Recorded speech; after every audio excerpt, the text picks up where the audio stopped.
Ben Simmons is playing the best basketball of his life ever since the Sixers didn't trade him to Houston for James Harden. We've seen him play lockdown defense against players of all shapes and sizes, dazzle as a playmaker, drop 42 points on the Jazz by attacking the rim with more aggression than ever, and he's even setting screens to free up his teammates. Simmons is doing all the little things, and he's making a massive two-way impact for his team. Few players come close to handling such a heavy responsibility on offense, while also having such a significant defensive impact, as shown by this data provided by bballindex.com. This access shows the percentage of time a player possesses the ball he's on the court on offense. Luka's first, Trey, Dame, and Harden are also near the top, while role players like Tucker, Lopez, and Harris are near the bottom. And this access shows off their new defensive impact metric. Gobert, Turner, and Draymond are near the top, Beal and D'Lo are near the bottom. And then there's Ben Simmons, who's only one of two players ranking in the top 20 in both.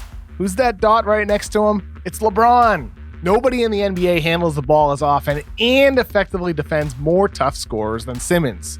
He's long been rightfully questioned for his lack of a jumper, but he's doing everything he can to make up for it in every other area of the game. On today's episode of The Void, we're breaking down the play of Ben Simmons and what it means for Philadelphia's NBA Finals hopes.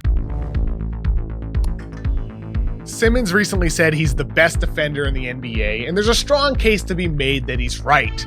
Simmons has the versatility to bother quicker and stronger guys. He has engagement on and off the ball and an elite playmaking ability to rack up deflections and block shots. By this point, you've probably seen this highlight of Ben Simmons just smothering Damian Lillard. It came in a Sixers loss, but it's a defining moment in the sense that it represents what he does on the regular. It often looks like a big bro versus little bro situation with him. He's long and he has some of the quickest hands in the league. Kemba Walker gets a step on him here, but Simmons has the length to strip the ball away.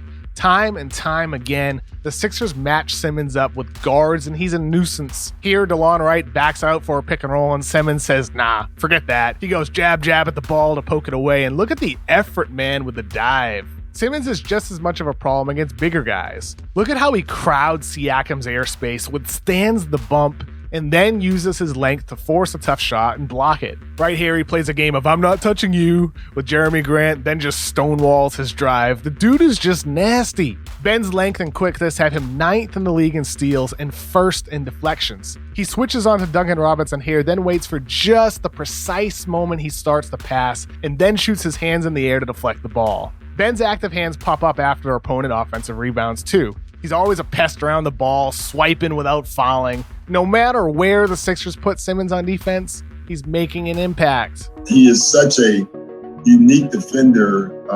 Most of the great defenders guard their position, and they do a great job there. Ben is chameleon. Ben guards literally 1 through 5, and we're not scared to put him on 1 through 5. Here's some data to back up Doc's point. bballindex.com uses possession tracking data to calculate how often a player defends across positions, and Simmons ranks 3rd in versatility. Even though he made an all-defensive team in 2020, he's even better now. He's more locked in, more consistent, he's just meaner. And as good as Simmons is on the ball, he's just as impactful off of it thanks to his blend of intelligence, athleticism, and hustle. Keep your eyes on Simmons and just watch him run. Winning plays like this happen time after time, man. This one blows my mind. Danny Green turns it over, and let's press pause here. Van Vliet grabs the ball at the free throw line, and Simmons is underneath the basket. But let's watch him sprint again and fall out of the frame until he's back. My goodness, man. This dude's just playing possessed. Credit to Tobias Harris for slowing the break, but Simmons deleted that layup. And I think we can stop the music now. Simmons is focused and aware off ball, always making alert rotations, and he's blocking 3-pointers too. I love to watch him bait teams into making bad passes. Like here, he jumps the passing lane and then creates the easy bucket. And he can sneak his 240-pound frame through screens and then intercept passes. Simmons is making plays when you least suspect it, and he's turning those moments into scoring chances. We already know how lethal Simmons is on the open floor because of his passing skill. At 6'11", there have been few players in league history to possess his combination of speed, athleticism, vision, and desire to make his teammates better. His passing speaks for itself at this point of his career. Scoring has always been the question mark. He still doesn't have a reliable jumper, but he is shooting a career best percentage from the free throw line. And in recent weeks, ever since recovering from nagging injuries early in the year, he's also ramped up his aggression driving to the basket. He's averaging nearly 20 points and shooting over 60% in the paint ever since mid-January. With better floor spacing than any season of his NBA career, Simmons is learning to take advantage by forcing drives into the paint, especially when he's matched up against slower-footed players. He's operating with a decisiveness to his game that wasn't always there in the past. Like here, he gets switched onto Cantor and instantly attacks into his righty hook shot. Simmons ranks in the 78th percentile for post-scoring this season, a career high, and he has the ability to back down opponents to get to his dominant right hand. He can face up two, blow by defenders, and use a swooping righty hook. That shot's pretty. Simmons is shooting 57% on unassisted shots attempted within 5 feet of the rim, which ranks 14th in the NBA and is way up from his 51% over the last 2 seasons. Simmons says this level of aggression is intentional. Honestly, just been working on my mentality and my mental a lot these past few weeks. So I think my mindset it's not easy to do that. Change the way you play, or just certain things in the game. That come natural for certain people. I feel like I'm figuring it out. Obviously, my scoring has been a lot higher in the last 5-6 games. So as long as I can keep doing that and stay locked in and keep working on my mental, I think it's scary.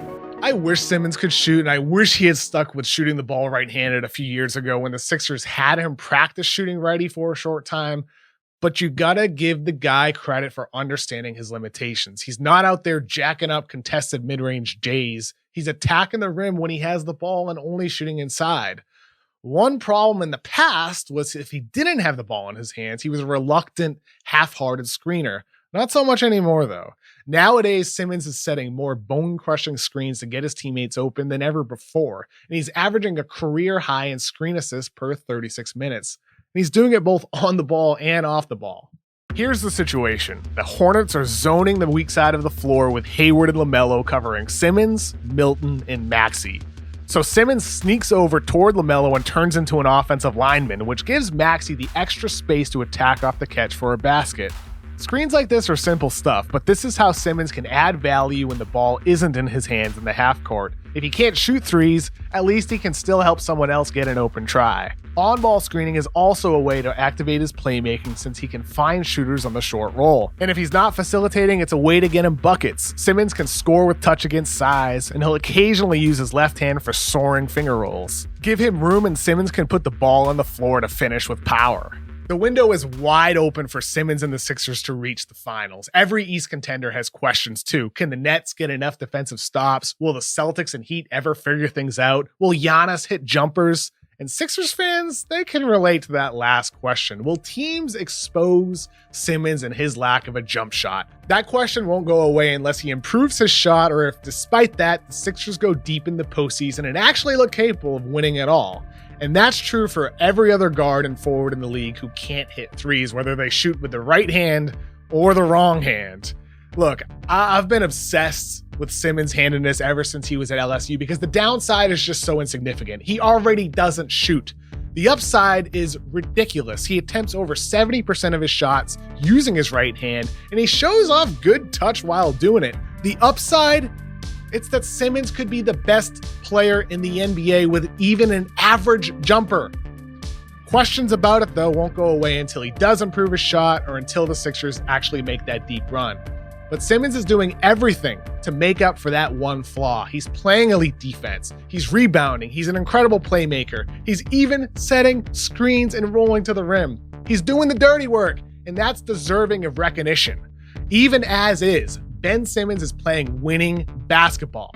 Thank you so much for watching this week's episode of The Void. Comment below or hit me up on social media and let me know what you think about Ben Simmons and the Sixers finals hopes. Thank you to Dylan Berkey, Sean Yu, and our entire team for making The Void. Please do us a little favor. Like this video, share it with your friends who love the NBA, and subscribe to The Ringer. Thank you again for watching. I hope you have a fun day.